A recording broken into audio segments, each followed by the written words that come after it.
Oui, de toute façon. Et vous n'êtes pas obligé d'être timide. Je vais commencer par me présenter. Moi, je suis Jérémy. Mon compère ici, c'est Renaud. On vient du Danemark pour vous présenter le produit, la Smart Brick, le Smart Play. On a travaillé dessus, donc on connaît très bien le produit. Et dire qu'on est content de vous le présenter, ce serait plus dur. Je vais d'abord commencer par vous expliquer un petit peu de quoi on parle. On parle de trois choses. On parle de ceci, qui est donc la Smart Brick. Et on parle de ces deux éléments-là. Une mini-figurine spéciale et un tag. La façon dont ça marche. Alors, on va commencer cette démonstration. Moi, je vais vous expliquer comment ça marche. Je vais vous faire des démonstrations pour vous montrer les capacités de la brique. Et Renaud, un peu plus tard, va vous présenter les sets qu'on va sortir en mars. Ils ne seront pas complets. C'est juste une partie des sets. Et vous êtes tout à fait bienvenus pour prendre des photos et enregistrer tout ça, et poser des questions. De préférence à la fin, parce que y a plein de choses dans le monde. Voilà. Donc, la façon dont ça marche, c'est un peu comme une console de jeux vidéo. On a ici la console et on a aussi les cartouches de jeu.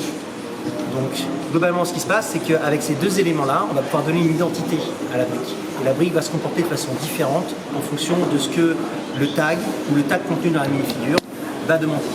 Alors, comment ça se présente? Déjà, on l'allume et s'allume. Et on va commencer par dire bonjour. Alors, on va essayer de faire en sorte que ça marche devant.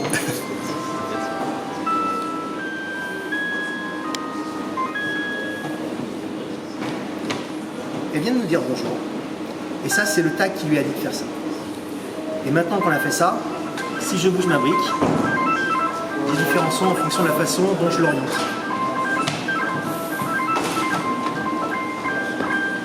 Quelqu'un veut essayer? Oui? Soyez pas timide. Quelqu'un doit l'essayer. Tiens, jeune homme, viens l'essayer. Tiens, jeune homme, viens l'essayer. Ça nous présente grosso modo ce que la brique est capable de comprendre. Son orientation, sa position dans l'espace. Et puis les ordres qui sont donnés grâce au tag qui est dessus. Tiens, je vais le récupérer. Maintenant, ça veut dire que si je retire le tag et que j'en mets un autre, je peux le faire devenir autre chose. Et donc, ce tag-là, typiquement, si je le mets dans mon sens, c'est un tag voiture. Donc je vais transformer, je demande ça peut-être. Je vais transformer ça en voiture. Bon alors si je le mets sur la brique, vous avez vu, je l'avais mis dessus la première fois, c'est pas super intéressant une brique toute seule en voiture, mais je peux avoir une voiture, parce que chez Lego on aime bien les voitures. Et donc, tout ce que j'ai besoin de faire, c'est la mettre ici, et si jeune homme, mets-moi la brique par-dessus. Et maintenant, ce qu'on a bien, c'est le bruit d'une voiture. On a cassé la voiture. Bon. Donc là, tout ça, tout ce que je suis en train de dire sur la voiture, c'est grâce au tag ici. La brique reconnaît les éléments et dans les éléments qu'on a mis ici, on dit tu es une voiture, si tu tombes sur le côté, tu dérapes, si tu tombes à l'envers sur le toit, et ben t'as un crash. C'est le principe. Maintenant, on peut faire mieux que ça, puisqu'on peut en faire un hélicoptère. J'ai besoin d'un volontaire pour jouer avec l'hélicoptère. Ou une volontaire. Mademoiselle. Oui, j'ai repéré. J'ai clairement choisi quelqu'un qui était volontaire de force. Okay. Tiens, tu vois, il y a deux picots ici. Ouais. Tu peux le mettre par-dessus. Et maintenant, fais le voler.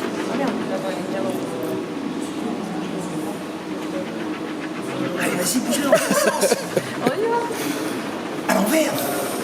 Pourquoi à l'envers? Il est pas très content de voler à l'envers, comme vous voyez, il fait des lumières rouges à l'envers. Il n'a pas aimé, mais ouais. Bah parce qu'un hélicoptère, quand ça vole à l'envers, oui, ça vole. Oui, c'est un crash, sinon. Ben, je conseille de ne pas être dans un hélicoptère quand il se retourne. Je sais pas plus. Ok. Donc, là, qu'est-ce qu'on a vu? Et bien, effectivement, je peux lui donner n'importe quelle identité. Ça peut être une voiture, ça peut être un hélicoptère, mais après tout, ça pourrait être un adorable petit canard. Parce qu'on aime bien les canards chez Lego aussi, comme on aime bien les voitures, mais on préfère les canards. Donc maintenant, si j'ai un canard, qu'est-ce qu'il va faire mon canard? Alors j'espère que vous allez avoir le son correctement. Il fait con. Ok, mais il marche aussi. Et si je le secoue, normalement, je ne sais pas si vous entendez bien le son, il est censé... Ah là, il marche dans des flaques. Et puis je peux le lancer en l'air. Il n'est pas très content que je le lance en l'air. Donc qu'est-ce que j'ai fait? Uniquement avec le tag, toujours avec la même brique, eh bien je suis passé d'un véhicule à un autre véhicule, à une magnifique créature, Et maintenant, on peut aussi faire des jeux avec. Donc on va commencer, je voudrais vous présenter cet adorable dinosaure, dont aujourd'hui on fête le 200 millionième anniversaire, parce que ça fait longtemps un dinosaure. Et pour son anniversaire, on va lui faire souffler un gâteau. Et je vais avoir besoin d'un ou d'une volontaire, évidemment. Ah, c'est un dinosaure. Ok. Alors le dinosaure, on va lui présenter le gâteau. Alors voyons voir. On n'a pas très bien entendu. Bon, il a fait un petit son pour dire qu'il était content de voir le gâteau. Vous l'avez peut-être pas très bien entendu, mais voilà. Ah, bah bien sûr, c'est quand on tire la brique qu'il le fait, tiens. Forcément. Et si on a des bougies, il est peut-être temps de les souffler, donc on va mettre la brique. Et comme vous voyez, sur le gâteau, en fait, il y a un tag également qui indique que ceci est un gâteau d'anniversaire. Comme vous voyez, il y a une petite lumière pour vous dire les bougies sont allumées. Et il est temps que quelqu'un aide ce dinosaure à souffler sur ces bougies. Et s'il y avait quelqu'un qui pouvait se présenter comme volontaire et souffler dans le petit capteur ici très très fort, vous verrez ce qui pourrait se passer. Un ou une volontaire? Je pense que... Ah, ils vont se bagarrer là. Eh bien, madame, je suis obligé de vous demander de venir souffler sur les bougies d'anniversaire. Vous filmez, d'accord. Quelqu'un d'autre? Moi je peux le faire. Renaud, tu peux le faire? 1, 2, 3.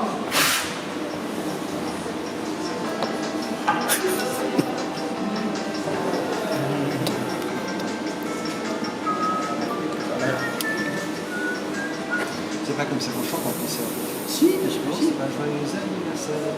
Non, non, je vous expliquerai d'où on vient, c'est un peu compliqué, on parle pas le même français. Enfin voilà. Bref, quoi qu'il en soit, ça nous montre aussi qu'effectivement, on peut avoir des interactions, on peut créer des jeux. Vous le comprenez, la Smart Brick, elle est faite pour les enfants de 6 à 12 ans.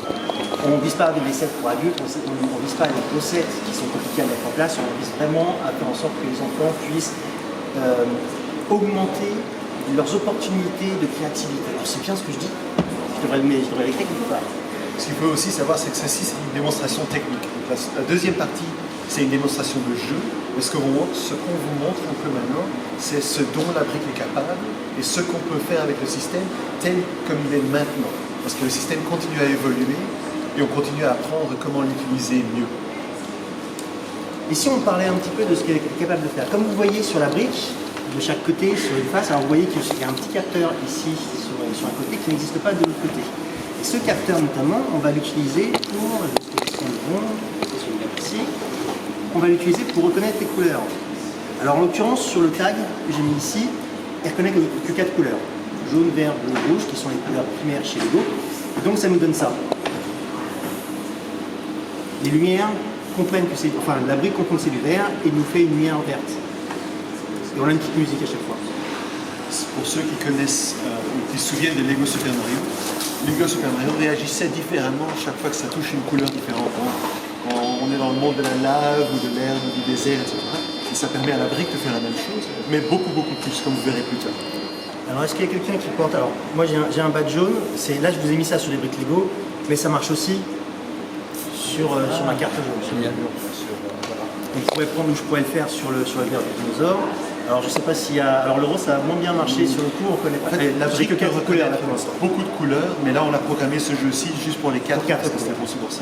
Donc je pourrais faire sur le verre de ton pantalon par exemple, je pourrais le faire peut-être. Le bleu, c'est son talon là. Le bleu du pantalon. Tiens, est-ce que vous pouvez le poser sur le bleu de votre pantalon?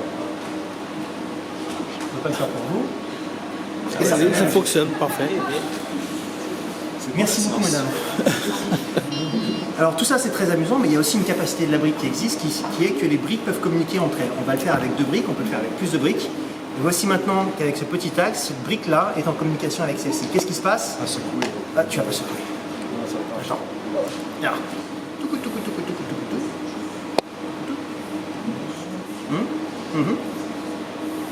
Peut-être un problème. Hop, si je le mets en jaune ici, Ouais. si je le mets en jaune, en bleu là, Et vas-y. Et il y a quand même une certaine distance qu'on peut avoir. Typiquement ce que vous faites là, et hop, je passe sur du vert, il est passé sur du vert. Donc vous êtes dans votre salon, vos enfants sont en train de jouer dans votre salon. Effectivement, qu'est-ce qui va se passer? Il y en a un qui va dans un coin, l'autre qui va dans l'autre. Ça devrait marcher sur la distance. On a quand même une certaine... au moins 3-4 mètres, plus il n'y a pas trop d'électronique autour de vous. Dans le monde moderne, il y a souvent des électroniques. Et vous verrez, quand on voit la guerre des étoiles, c'est comme ça qu'on a fait pas mal du monde. Donc ça, c'est pour la couleur. Maintenant, il y a aussi la notion de distance de la brique. On va, ah non, c'est de... On va commencer un petit peu sur le jeu. Donc là, je ne vous ai pas fait de démonstration avec le personnage. Les personnages, les minifigs qui sont compatibles, elles ont derrière un petit symbole qui permet de savoir qu'en fait, elles sont compatibles. Ce sont des smart minifigs. Ce qui fait que si je m'approche de la brique, mon petit policier, il a été reconnu. Alors, qui dit petit policier, forcément, dit petit voleur, et c'est la même chose. Le petit voleur, il a un symbole derrière lui, si tu veux. Bien, merci. Et si je le mets...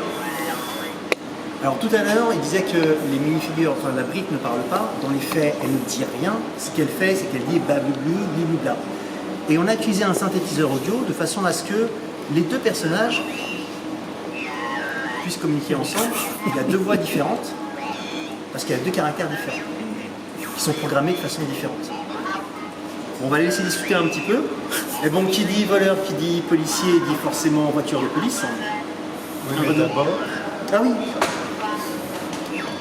Celle-ci, alors ce qu'on va faire sur celle-ci, c'est qu'on va montrer, mais Cyrano, on va montrer en fait que nos personnages peuvent être reconnus par la brique en fonction de leur position par rapport à la brique. Et les couleurs vont changer à chaque fois que je vais déplacer la mini-figurine autour de la brique. Qu'est-ce que ça veut dire? Ça veut dire que ma brique comprend où se trouve ma mini-figurine. Comme elle comprendrait où se trouve mon tag autour. Et c'est pareil avec l'autre. donc, ce qu'il faut savoir, c'est que dans la brique, il y a 3 bobines de cuivre qui projettent des fields, Les champs des champs électromagnétiques qui nous permettent de reconnaître la position de tag et de mini-figurine. Et grâce à ça, on peut faire des choses comme ceci. Ceci est une magnifique voiture de police. Et qui dit voiture de police dit forcément... je vais faire comme ça. D'ailleurs, je vais mettre, regarde bien, à l'intérieur j'ai un tag qui m'indique que ceci est une voiture de police. Donc on peut imaginer que je pourrais avoir un tag qui me dirait ceci est un camion de pompier, ceci est une ambulance, ceci est un hélicoptère, un canard, ce que vous voulez. Ok? Donc j'ajoute ma brique dessus. Et donc il reconnaît que c'est une voiture. Si j'approche mon voleur, parce qu'un voleur ça fait quoi? Ça fait des voitures. Si je me rapproche, la voiture n'est pas très contente. Excellent. Oh là, sacré point. La voiture est rassurée, le gentil agent de police s'est occupé de la situation. Et après tous ces efforts de travail, qu'est-ce qu'on fait? Que fait un agent de police? Il fait la sieste. Oui aussi, mais là il commence pas à faire la sieste. Il ronfle. Le voleur est audacieux, parce que mes voleurs à moi ils sont audacieux. Il va voler la voiture pendant que le policier dort. La voiture n'est pas contente. Le policier n'est pas content. Il s'enfuit. Donc qu'est-ce qui se passe forcément après? Il y a une course-poursuite qui s'engage. Si non. Bref, le gangster est attrapé par le policier, parce que c'est généralement ce que font les enfants, après ça se discute. Et maintenant, voici que notre agent de police s'en va, que notre gangster est à l'arrière. Voilà, et normalement notre gangster il devrait commencer à se plaindre. Voilà. Le gangster se plaint, il a été arrêté. Donc tout ça pour vous montrer qu'en fait on peut avoir des interactions qui se font au niveau de nos personnages ici, au niveau de nos mini-figures, notre brique, et encore une fois on a le tag qui est à l'intérieur de la voiture. Donc on a bien une interaction avec tous les éléments du système. Puis si vous changez les personnages de place, la voiture ne fera pas de sirène parce que la sirène n'existe que quand le policier est à l'avant. Donc la position des mini-figures autour de la brique peut changer le fonctionnement de la brique. C'est beaucoup de français pour entendre. Ouais, c'est dur. Hein. Ouais. Alors pour le prochain test, on va vous montrer un peu ce qui se passe au niveau de la distance entre les briques. Comme je vous ai dit, les briques se reconnaissent, se trouvent ici. Et en fait, avec ces tags-là, on va faire un test uniquement sur la façon dont elles se comportent dans l'espace l'une par rapport à l'autre. Donc typiquement, si je les rapproche, elles sont rouges. Si je les éloigne, les couleurs changent en fonction de la distance. Et dès que j'arrive à une certaine distance limite qui a été programmée sur le tag, j'ai cette situation-là. Et bien sûr, Ça se fait aussi dans l'espace. Donc ça nous permet par exemple de créer certaines situations où des comportements sont triggered, déclenchés quand les objets sont près de l'un de l'autre ou dans une certaine direction l'un de l'autre par exemple. Et puisqu'on parle de direction, sur ces tags-là justement, on va allumer les lumières en fonction de l'orientation d'une brique par rapport à l'autre. Alors, habituellement je me trompe dans le sens de ce que je fais, donc vous n'en voudrez pas. Tout ça va se faire par rapport au capteur qui s'allume en blanc normalement si je suis dans un sens et en fonction de la direction, l'autre lumière indique une couleur différente. Et ça permet de savoir où se trouve ma brique. Alors est-ce que vous imaginez ce qu'on pourrait faire avec ce genre de choses? Parce que Renaud va vous présenter ça un peu plus tard. Et voilà. Vous avez vu la vidéo? Tout à fait. Ok. Bon, tout ça c'est bien beau, mais on joue pas beaucoup. Donc on va faire quelque chose de terrible, nous allons sortir les canards. Encore. Les canards, toujours les canards. Nous avons de magnifiques canards. Et chacun de nos petits, alors ce sont des canetons, ce sont de jeunes canards. Et comme vous pouvez le voir, tiens, je vais vous les faire passer un petit peu. Comme vous pouvez les voir, tiens, tenez. Hop, voilà, pouf. Voilà, chacun de ces canards a un tag différent dessus avec une petite couleur qui indique c'est le canard bleu, c'est le canard rouge, c'est le canard machin. Il va falloir nous les rapporter maintenant. Parce que sur ces canards, on va mettre des briques. D'ailleurs, si quelqu'un veut essayer de voir comment on met les briques, tout ça, vous pouvez vous rapprocher et tout les faire tout à fait, ça ne pose pas de problème. Mais ces canards-là, c'est des jeunes canards. Ah, ils font un quack. Ils me montrent un canard. Le canard jaune, merci. Dans le sens.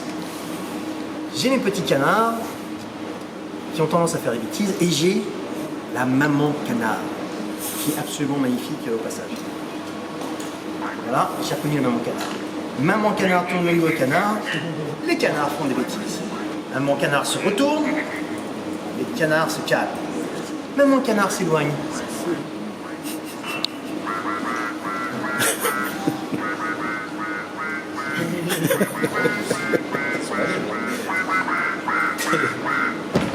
On peut plus faire confiance au canard de nos jours.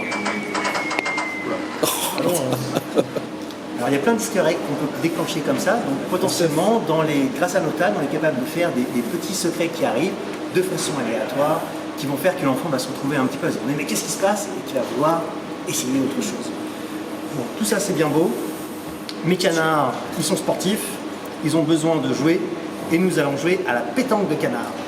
Et pour ça j'ai besoin de 4 volontaires. Rapprochez-vous les volontaires. Vous en avez 4 volontaires. Très bien. Choisissez vos couleurs. Mademoiselle, tu as été la première, tu as quelle couleur? Choisis. Moi, l'espérance. Le vert, c'est bon. Il reste un bleu, il reste un jaune? Peu importe. Peu importe. Et qui veut le jaune? Allez, tenez. Vous allez me mettre ces briques-là et vous voyez le petit capteur doit aller vers le cou du canard. Comme ça, il reconnaît la couleur en fait. C'est quoi le capteur? Alors, Parce que si. je vais vous expliquer comment le jeu va marcher. Vous avez ici une coupe, vous avez des roues, vous êtes sur un skateboard. Donc, cher ami, si tu veux commencer, tu prends ton canard et tu me le secoues très très fort. Super. Maintenant, tu vas me le faire glisser le plus près possible de la coupe. Very nice. Ah, Bien joué. il a reconnu où il était. Droit de toucher. Oui, il a touché. je sais pas. En fait, ce qu'on essaie d'abord, c'est la distance par rapport à la brique. Et la brique reconnaît où ils sont. Pareil, il faut secouer d'abord le canard. Pour l'activer? Sache Non. qui joue. Voilà. Ah, ok. En fait, c'est pour déclencher, nous commençons les jeux. Oh, Il a été repéré C'est l'essentiel. au canard rouge. Bien secoué. Allez. On a des bons joueurs là quand même aujourd'hui.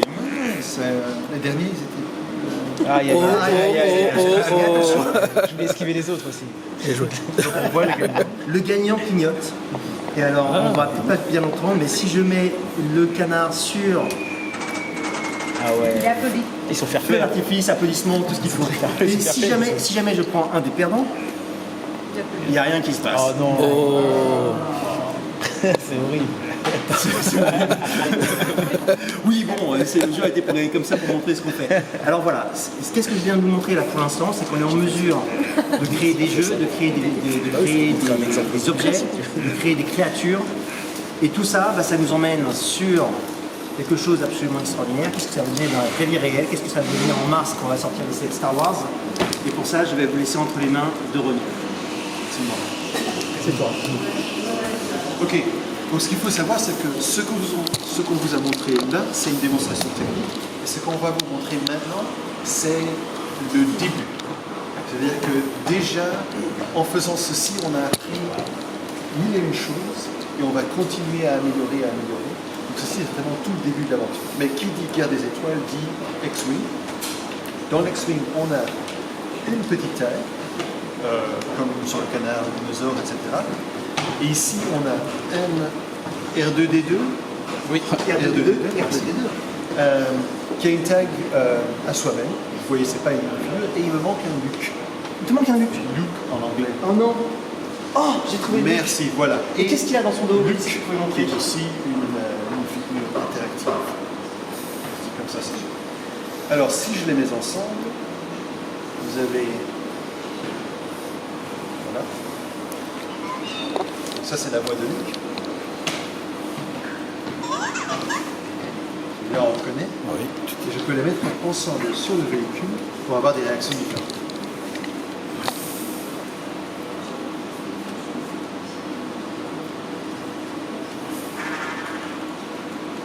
Ça, c'est la boîte X-Wing. Par exemple, on peut voler dans toutes directions. Bon, évidemment, on a passé pas mal de temps à découvrir comment les enfants volent avec des X-Wing. On a découvert qu'ils ne volent pas nécessairement comme on pensait. Alors, vous remarquez qu'au contraire de l'hélicoptère, quand il se retourne dans l'espace, il n'y a pas vraiment de haut, de bas, donc c'est pas très grave. Tiens, donne-moi une brique. Oh! Parce que d'un côté, on a un X-Wing, mais forcément, on a un TIE Fighter. Et si vous essayez de pousser le bouton rouge, Celui-ci. vous voyez qu'il y a moyen de tirer sur le TIE Fighter. Bon, je suis désolé, l'angle des ailes du TIE Fighter, c'est pas idéal pour filmer. Et donc, il y a moyen d'avoir des batailles.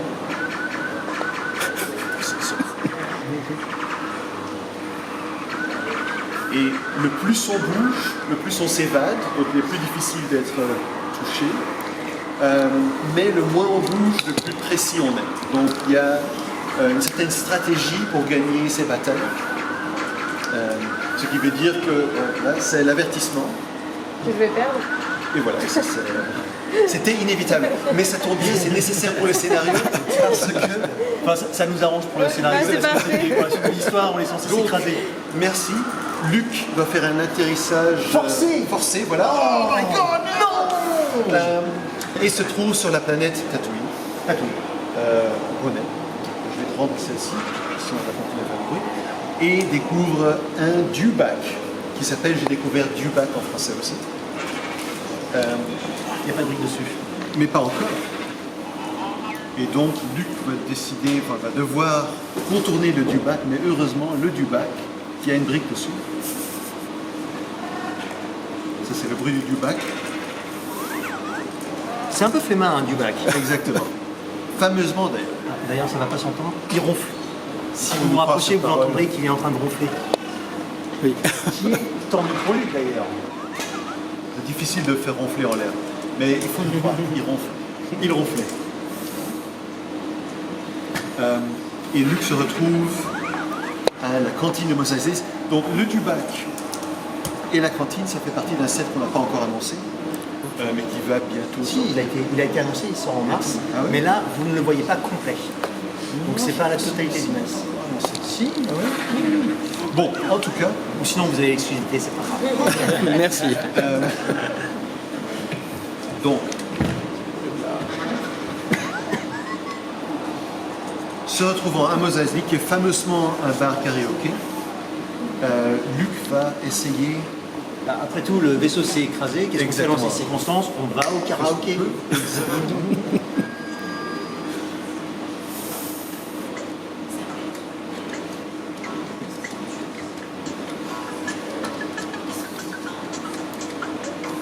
sais plus si on vous a expliqué, mais il n'y a pas de musique enregistrée dans la brique, c'est des synthétiseurs qui créent la musique en temps réel. En fait, c'est de la mathématique et un synthétiseur. Et on a beaucoup travaillé pour recréer de la musique dans des synthétiseurs. C'est pas facile, mais ça vaut vraiment la peine. Donc, par contre, si on met lui dessus,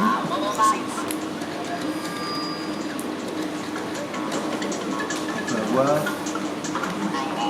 lui qui chante. Oh oui, avec grand plaisir. Ceci est Darth Vader. Et comme vous pouvez le voir, Darth Vader est aussi une minifig, une smart minifig. Oui, Que se passe-t-il s'il chante? j'adore. Il y a quelques personnages que j'aime beaucoup. Un qu'on n'a pas, Chewie. Chewie est génial sur Karaoke. Darth Vader, j'adore.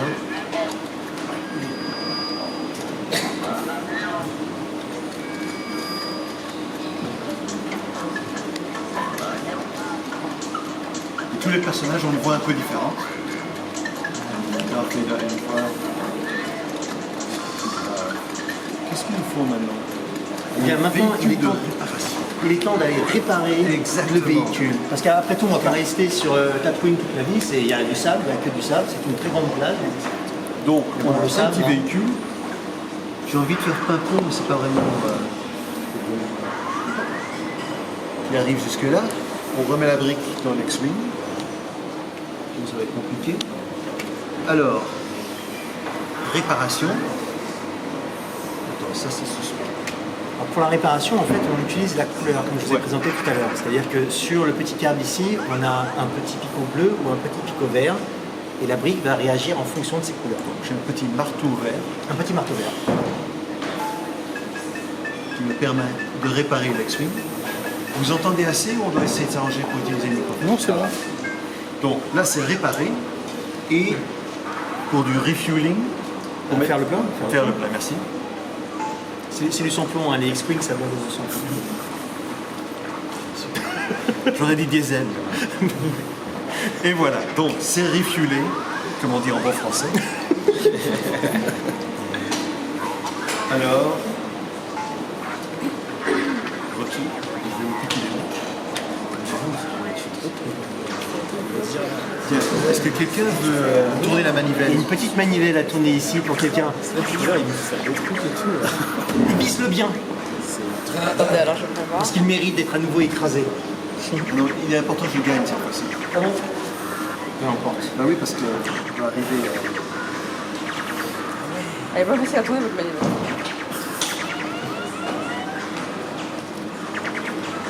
Et... Oh là, non. Ah ben voilà. Bon ben merci. Vous n'avez pas bien suivi le script. Mais on arrive sur le Death Star où, ayant vaillamment vécu La tourelle. la tourelle, on arrive à la chambre de l'empereur, où l'empereur nous attend. Je voudrais beaucoup qu'un de vous mette l'empereur sur le trône. On va faire ça près du micro parce que ça va. Alors, un empereur, un trône. Ici.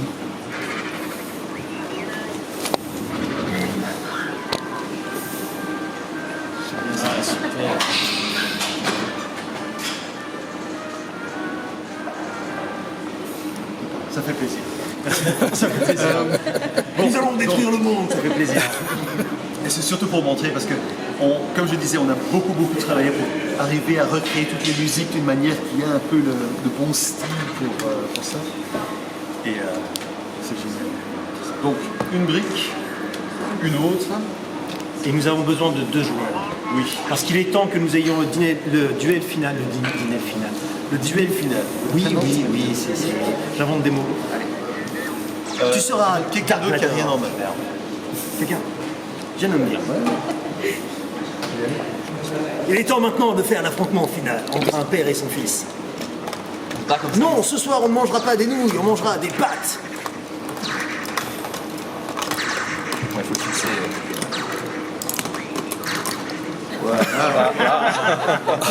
C'était planifié.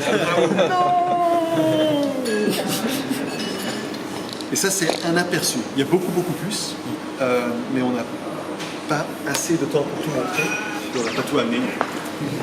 Est-ce que vous avez des questions? Oui, moi, j'ai une question sur l'hélicoptère. Si on peut mettre le tag d'hélicoptère et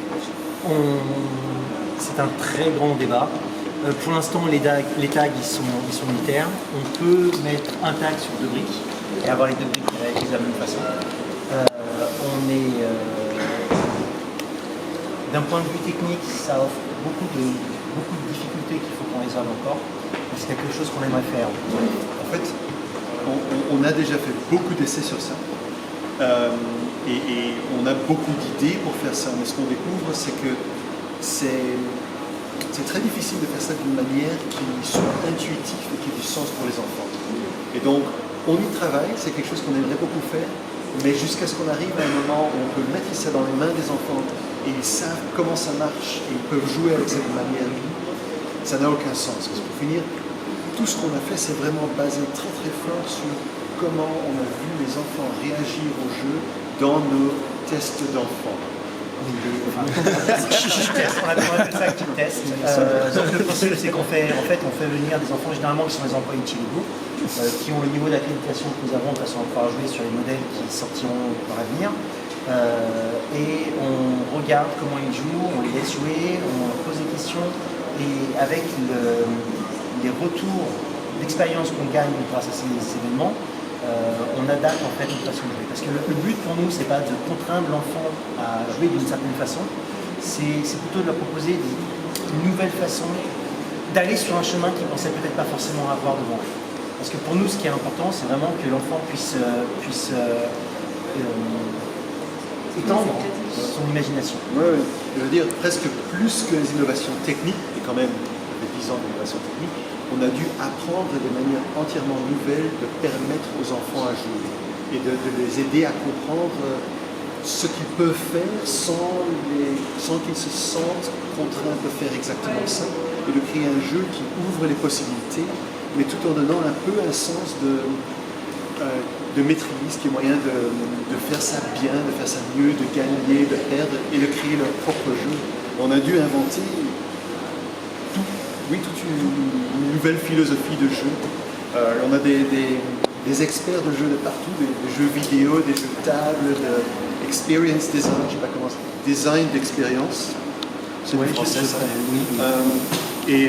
Mais ça a été un voyage incroyable. Est-ce que ça répond à ta question? On fait du mieux qu'on peut, on n'a pas forcément toutes les réponses et on sait qu'on a encore énormément de travail. D'autres questions? On est preneur. Déjà répondu tout à l'heure, pardon.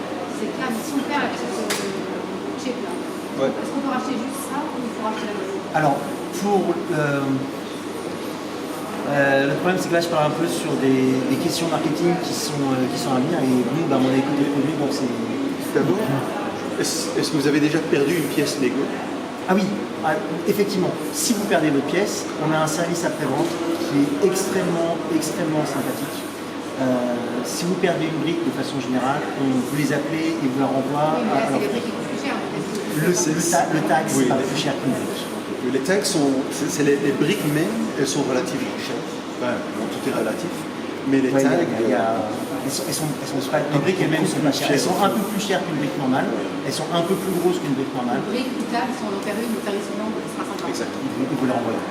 Et si par exemple, justement, j'achète le pack Star Wars, mais Bien, d'ailleurs. oui, très bien. Mais à côté, j'ai une voiture et je voudrais quand même le tag voiture. Est-ce que je peux l'acheter séparément le tag voiture? Alors voilà. Ouais, c'est dans la continuation de la question. Effectivement, c'est un des grands débats qu'on a. Ça a été répondu un tout petit peu sur la présentation tout à l'heure. Dans l'immédiat, ce ne sera pas le cas.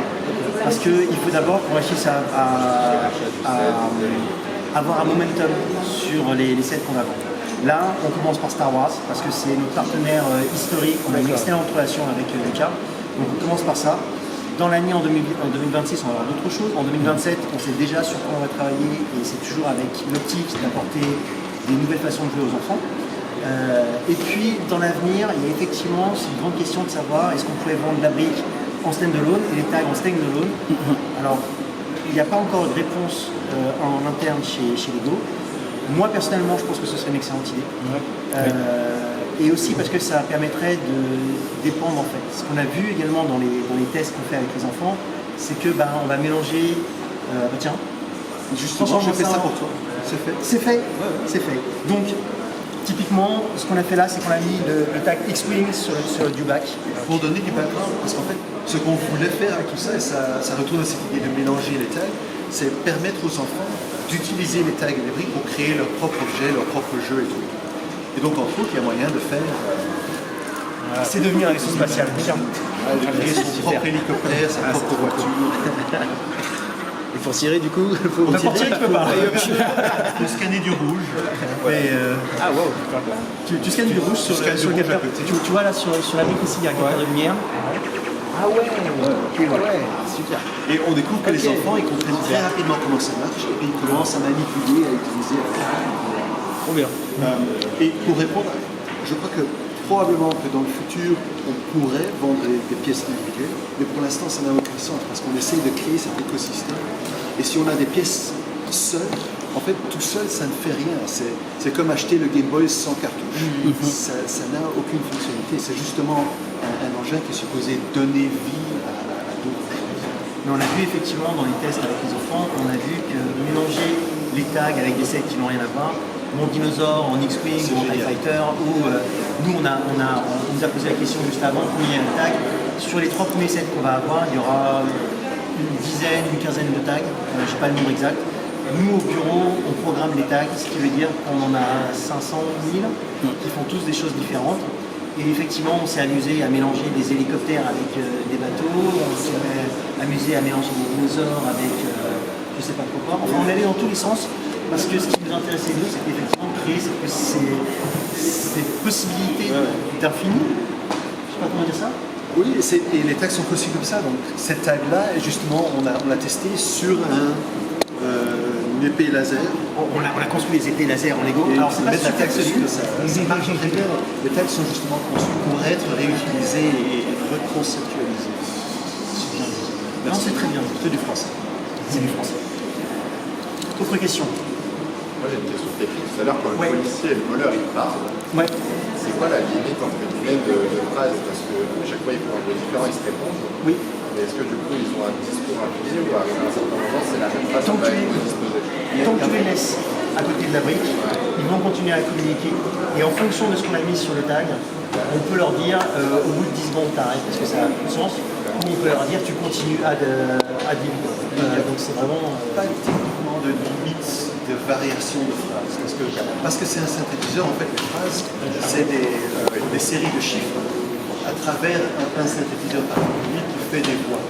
Et donc, en fait, ça va souvent. Voilà. Je crois qu'il est possible techniquement d'avoir quelque chose qui paraît être la même chose, juste parce que les chiffres sont assez proches. Mais Donc ça veut dire que si on les pose pendant 1 heure dos à dos, ils vont se parler si la chip est réglée pour. jusqu'à ce qu'on utilise le système de stéréo. Parce qu'on pour conserver un peu l'électricité, pas La batterie, la batterie, on a des règles dans le jeu. Donc si personne n'interagit avec la brique pendant très longtemps, la brique s'endort. Et donc du coup, même si tu aurais une conversation infinie, au bout d'un certain temps, la brique s'endort. Après c'est un peu technique, mais du coup est-ce qu'ils se répondent entre eux ou ils répondent à la brique? En fait, chacun des tags qui sont contenus dans les minifigs, parce que finalement, ça c'est juste un tag exactement comme ce qu'on a ici, mais sous la forme de minifig, c'est ça. Eux finalement ils font rien, c'est la brique qui fait tout. Et donc c'est la brique qui parle en leur nom. Et c'est pour ça en fait que moi je les ai assis dos à dos à côté de la brique, de façon à ce que la brique, parce que le tag est dans le torse. Donc effectivement si je mets les jambes, ça marche beaucoup moins bien. À partir du moment où je les ai rapprochés correctement de la brique repère les 2 tags, la brique dit j'ai 2 tags, je vais créer une conversation parce que les 2 tags me disent fais-nous discuter. Mais la brique est consciente qu'il y a 2 personnages différents. Et ces 2 personnages ont des caractéristiques. Donc la brique gère un peu leurs préférences. Donc par exemple, là c'est une démo technique, mais quand on créera notre Lego City, qu'on créera sûrement à un moment donné, on pourrait dire ok, on sait que c'est un policier et un bandit, oui, et on sait qu'ils ne s'aiment pas et donc ils vont avoir une conversation moins heureuse. Parce que la brique est consciente des traits différents. Question, curiosité. Parfait. Bravo pour ça. Bravo pour la démonstration. Bravo. Ça représente pour nous, ça représente entre 7 et 10 ans de travail. Bravo. Voilà, donc, Respect. et un des points importants, et on n'a pas noté aussi, c'est qu'on veut que ce soit pour les enfants, donc il n'y a pas d'écran. On peut utiliser un téléphone mobile pour pouvoir faire ce qu'expliquait Valérie un peu plus tôt, des mises à jour, ce genre de choses. Mais le but, c'est que si vous avez un téléphone mobile, vous êtes obligé en tant que parent d'être proche de votre enfant pour qu'il puisse en profiter. Là, c'est screenless. On a aussi inventé des techniques de construction différentes. Parce qu'on a découvert que les enfants jouent beaucoup plus activement avec ces jeux-ci qu'ils jouaient avec les sets précédents. Et donc, on a créé des choses qui sont beaucoup plus costauds et beaucoup plus cassables et réparables. Parce que bon, quand tu donnes ça à des enfants et tu leur dis de faire une bataille, ça fait tout. Il faut que ce soit facile à réparer. Et puis aussi des nouveaux mécanismes. Le fameux bouton rouge qu'on t'a donné tout à l'heure pour que tu puisses tirer. Et effectivement, ici, on a une façon de le faire qui a été passée par version 10 ou je sais pas quoi. On a eu tellement de versions différentes de ce mécanisme ici. Là, pour l'instant, la technologie elle est très axée pour l'enfant et pour le jeu. Oui. Parce qu'elle a beaucoup de sur les collectionneurs. Ceci, c'est un aperçu tout petit de ce qui va venir. Et on évolue, on a déjà, je crois, assez de matériel pour des années et des années. Certaines idées sont aussi pour les adultes, mais on est vraiment très axé sur les enfants. Parce que le but, c'est justement de créer des jouets qui jouent avec toi, des jouets qui réagissent, qui t'amènent dans leur monde. Et donc, on n'est pas nécessairement tellement axé sur les adultes. C'est vraiment conçu pour les enfants. On ne parle pas forcément du même prix non plus pour un set adulte. Un Rivendell, ça peut prendre, je veux dire, le Millennium Falcon, c'est 900 €. On ne parle pas de la même chose. On parle de choses qui sont beaucoup plus pour les collectionneurs, qui sont beaucoup plus proches du modisme et des animations. Tout à fait. Et quand tu as construit ton Millennium Falcon, tu peux le garder dans ton salon. Là, en l'occurrence, on s'attend à ce que les enfants nous fassent des mix dans tout ça. Et c'est vraiment pour nous l'axe qu'on peut avoir Et c'est aussi des choses dont on s'est rendu compte pendant le test, c'est-à-dire que les enfants prennent plaisir à jouer plus longtemps parce qu'il y a cette espèce de retour qu'ils ont quasiment instantanément. Ils essayent, ils explorent. On a tellement appris des enfants en faisant ceci. Pendant le temps, on avait une idée géniale. On savait que c'était fantastique. On a passé une demi-heure avec des enfants et on s'est rendu compte qu'en fait, il fallait tout reconceptualiser parce qu'ils avaient des idées meilleures.